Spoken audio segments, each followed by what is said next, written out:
sometimes it seems to me that we do advertise terrorism. Just one example. I have no answer to the question why in mainstream media all over the world, in English, in Russian, in different languages, the self-proclaimed, self-established state in the Middle East is still called Islamic State.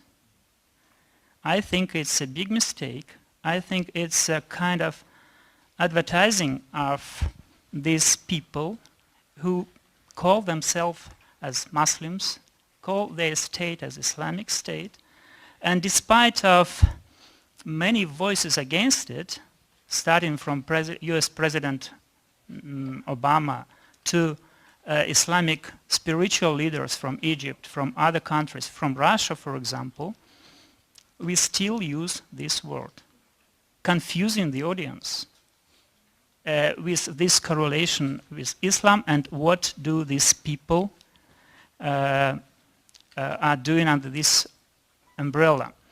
But I think it is still possible to make an agreement, to have a kind of convention of professionals, of those who cover the events on Middle East, to find other words to describe this so-called state and its activity.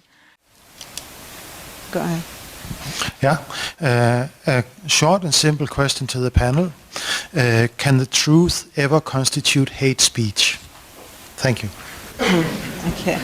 Your question was very interesting. Can truth be a speech of hate? It's like a philosophic essay. We can spend much time talking about. My answer is yes. I think the truth can sometimes be speech. Yeah, can fuel it. Why? Simply because sometimes truth is awful. So yeah, I was going to say now, Henrik asked this question, can truth constitute hate speech? So, I mean, this is, would you like to, or Simon? It does, in fact, it does, it can, absolutely. But it doesn't mean we should ignore it. I had a temptation to say no, never. But I imagine, let's, one day my wife bought something that, up to my observation, was not good to her. And if I say to her the truth, would it be hate speech from my side? Yeah. Therefore, yes, my reply is no. Still. Yeah, truth sometimes hurts. That would anyone, or shall we pass to the other question? No. I think I'll go to another question. Okay. I think there's a thin line of how things are built. But you were saying something also about religion. If I may comment here, it's the responsibility of the media is to clarify some things in order to have less of this hate speech, because there is misunderstanding about so many things concerning religion, and it's too easy to just stereotype it and have it, because you want to do it quickly, you want to put a background, so you take a background where you can find so many errors and specifications that are not there. Yeah, and just sometimes we use the word moderate. He's a moderate Muslim. This is the kind of expression I really feel like we should ban from our, speech, because what is a moderate Muslim? No, it's like we are Muslim or we are terrorists, but moderate Muslim to me sounds bad, although I can... Yeah, because we never hear moderate Christian, for example. Yeah. It's, but it became part of the conversation now, and those are the stereotypes that we were trying to mention when we were talking about religion. Now, there is Ante that had a multiple question, in fact, that comes back to, correct me if I'm wrong, to hate. You are also pointing at this, right? I mean, is there anyone who would like to comment on his question about truth and hate? Yes, yeah.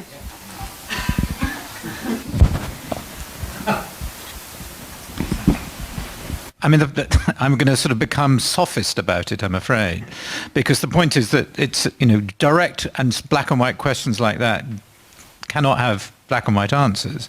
I mean, truth is a perception in many cases, whose truth is perceived by who.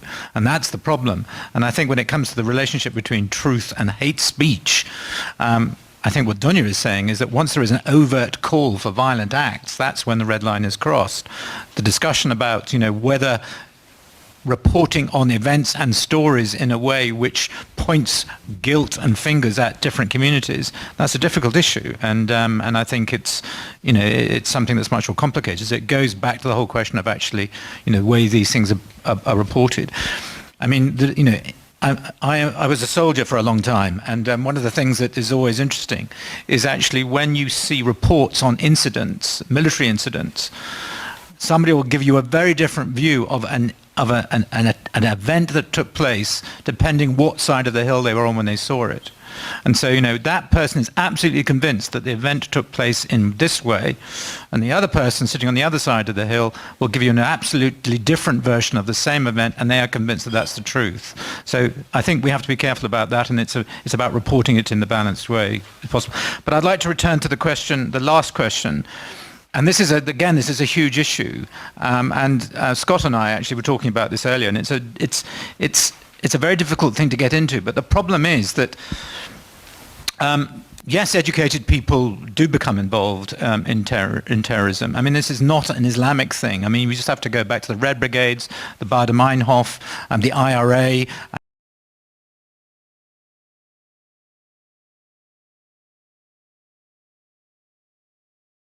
I mean, these aren't necessarily down to religion. It's about people looking for a cause and needing to reject the system with which they find themselves in. The first thing I think we need to understand that actually this is a small phenomena. Despite the fact that it predominates in the media, actually the numbers of people who actually go to do these things as a percentage of the communities that we are talking about is tiny. And I think these are the sorts of things that we need to understand. And the problem is that what is the narrative that we are offering to talk up our own society's values? And I think this is something that has been lost in the developed world, is our ability to advocate and speak on behalf of the things that we're talking about here, and the whole question of universal values.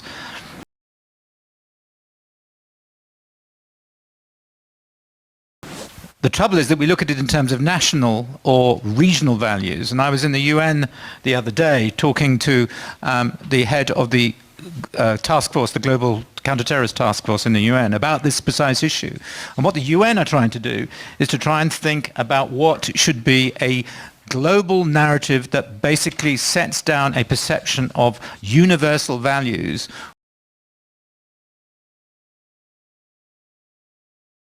which everybody, no matter where they come from and what their religious position, should adhere to. And that to give some form of counterbalance to these very narrow things. And that's a huge undertaking, and it will take a long time. But I think, there has become a sort of devaluation of our own liberal values in our societies, which we need to talk up. Thank you. So, my name is Rania Mati. I'm a law student, and I would like to go back to the Randa's statement. If the truth can be hate speech, would hiding the truth mean tackling today's horrifying terror? Sorry, can you? If the truth can be a hate speech, would hiding the truth mean tackling today's horrifying terror? Last question, I'm sorry. Yes. Oh, we forgot you. No, I have to. Sorry, 2 questions then, yeah. Yes. I apologize. Steve Coughlin, Pax Europa. My question is, it seems to me that what's going on is there's an attempt to establish a meta-narrative on how to talk about events such that non-conforming opinions then get branded as hate speech that get pushed down. And this meta-narrative is established by a media-government relationship in which there's an agreement that you're going to then propagandize a public. And the reason I put it that way is because once you decide that facts on the ground, as they present themselves, can be considered hate speech, this is no longer about truth in any sense of the word, capital T, small t. This isn't about a guy on one side of the hill seeing the bullets coming and saying, that's my reality, that's a total truth, and the guy firing saying, I fired, that's a total truth, and we can kind of arbitrate between the facts what happened. This is about confabulating a narrative and then deciding to impose it on people and designating people who don't agree as haters. Once you decide that facts can be hate, what distinguishes this from just disinformation of the purest form? That's the question I would like to ask. Thank you. I just need your first name. Is it Steve? Stephen. Yeah, Stephen, sorry. Okay. I believe that truth can be not always, but truth can constitute hate speech, because sometimes truth is difficult, horrible in itself. So Simon actually gave a piece of answer earlier, saying that sometimes when you report on facts and these facts point out a community, then it can be a source of hateful speech. So your question was, does that mean that hiding the truth would be a mean to tackle the hate speech? I would answer, sometimes it is. And sometimes we do, by not saying the entire truth. Does that mean that hiding the truth would be a mean to tackle the hate speech? I would answer, sometimes it is. And sometimes we do, by not saying the entire truth. And it sometimes takes the form of the politiquement correct. For example, in France, you are not allowed in the polls, the survey, to integrate the race, the religion, the ethnic ground of the people, because you don't want it to be eventually used in hate speech. So yes, sometimes it is used that way, but not always. If you talk about this specific issue of radicalism, I'm not talking about it. This is why I said sometimes it can be a source of hate speech, and sometimes we can prefer not to mention it. This is what someone said just behind Stephen, you, I think. and it's very interesting, and I think all this is linked. Now, how is the limit between this and misinformation? I think that's the word you use. Well, Stephen said the narrative of the hate speech had facts on the ground. How can you once decide that facts can be hate, right? Yeah, that's a very tricky question. You cannot. You just decide how you can say things. But I mean, he has a very legitimate point. Yeah. I mean, if we consider some of the facts are hate speech, then we're hiding facts, or we're taking judgment beforehand, right? That's what you were saying, Stephen. For example, I didn't name ISIS the Islamic State, they did. Yeah. I didn't take territory, they did. I didn't bring people under my governance, they did. I didn't do all these things, they did. And for you to say we can't call them the Islamic State when in fact they are, and that they're executing what they're calling Sharia law against the people who are actually dead because it happened, that's a material misrepresentation of an actual fact. And you are leading the public by not representing that. If you're saying it's hate speech to know what they're doing, the hate would be on the actor, not on people being aware of it. This is that would be a deliberate attempt to mislead a public on something they might or might not take an interest. You're gauging what hate is based on how people might appropriately respond to something they could reasonably consider to be a threat. And that is the exact opposite of what a free press is supposed to do. You're subordinating facts that the public has a right to know when they formulate their decisions and replacing them with narratives to keep them from coming to the understanding of events that can be articulated and verified. That can never be considered hate speech.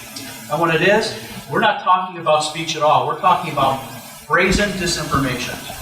No, I'm not saying this is. No, I'm not saying this is a totally valid point, and actually it's a question I ask myself very often when I see the way news are addressed.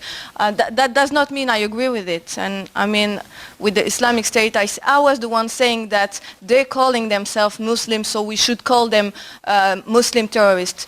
This is what they call themselves, this is what they are, but also we must say that they are terrorists, not only Muslim. And this is why I link to the moderate point. I totally understand what we mean when we say moderate Islam. It's just that I don't agree with it, because it's like saying she's a Muslim, but hey, she's okay, you know? You're saying I cannot call people who oppose Muslims who You're saying I cannot oppose people who oppose ISIS by calling them moderate. I'm just saying the same rule should apply to ISIS. I don't have a dog. I don't have a dog in that hunt. I would say that the side that wins will define Islam for that part of the world, regardless of whether whatever population agrees or disagrees with it. And not knowing that can lead to bad decisions. On journalistic ethics, I have to agree with Stephen on the fact that in particular, when it comes to journalism, written journalism, which is different from a TV show where you are more free of expressing things, you cannot call somebody a terrorist unless somebody calls them a terrorist and you put it between quotes. You are obliged to say the Islamic... I mean, we call someone a terrorist when he perpetuates acts of terror. Yes, but you have a group and they have a name. I mean, you cannot add the word terrorist. You can, outside the code, then add it for different reasons. Well, anyhow, this is a vicious circle here. Now, we finished with the questions, but... No, I did not come to you yet. I'm talking to the lady behind you. Yes. Because I have something to add. Okay, go ahead. I mean, I'm, as I said, a law student, and I know very well what our laws constitute. And the thing you talked about, you are not talking about facts. I mean, protecting people on because of their ethnical background or religious or whatever. These are these are not facts. We were talking about facts. Could a truth as a fact be a hate speech? And you said yes, and by your answering you didn't answer. You just switched to something very totally different. We're going in circles here. If you want, maybe you did not get my point. We can have a coffee later. I think you can do that because we have still to answer.